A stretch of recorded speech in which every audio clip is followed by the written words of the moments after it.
Qur'on tilovat qilib o'tkazib yuborursan unaqada. O'sha foyda-yu, opa. Nur ustiga alo nur bo'lardi. Qani edi hamma tadbirlarda mana shunaqa ma'ruzalar bilan, hadislar bilan yaxshiligiga chorlansa. Nimamiz?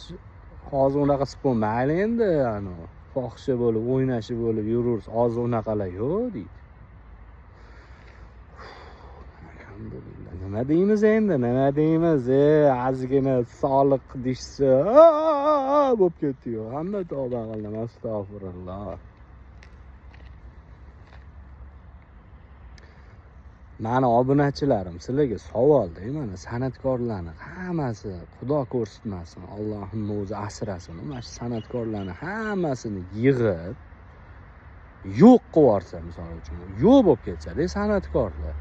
Qo'shiqlar yo'q, san'at yo'q, hech bola yo'q. Nima o'zgaradi? Mana doktorlar yo'q bo'lib ketsa, o'lib ketamiz kasal bo'lib. Ichki ishlar organi yoki kuch ishlatma tizimlar yo'q bo'lib ketsa, xaos iti boshlanadi. Hamma bir-biriga qarshi ustidan yugurib o'tib ketadi. Hop, obodonlashtirish xizmati yo'q bo'lib ketsa, masalan, hamma joy axlatga to'lib ketadi. Lekin mana san'atkorlar yo'q bo'lib ketsa, nima o'zgaradi? Men shu savolga javob topa olmayman. Opa, siz o'zingizni nima anaqa ma'naviyat, ma'rifat yetakchisi deb o'ylaysizmi? 40 yildan beri Isroil, Amerika deysiz, siz ularni nima qilasiz? O'zbekistonni manfaatini o'ylamaysizmi? Hozir davlat nepravda, to'g'rimi?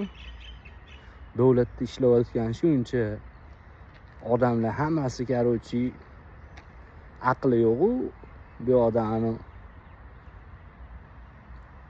ashula aytadiganlarni aqli bor deydi, to'g'rimi? Shunaqa bo'lyaptimi hozir tushunishim bo'yicha? Bilmadim endi, bilmadim. Ani savol kommentda yozib yuboringlar. Xudo ko'rsatmasin, mabodo san'atkorlar yo'q bo'lib ketsa, nima o'zgaradi?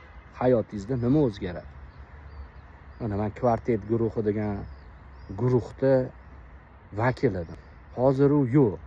Hayotingizda nima o'zgardi? Nima o'zgardi? Aytingchi.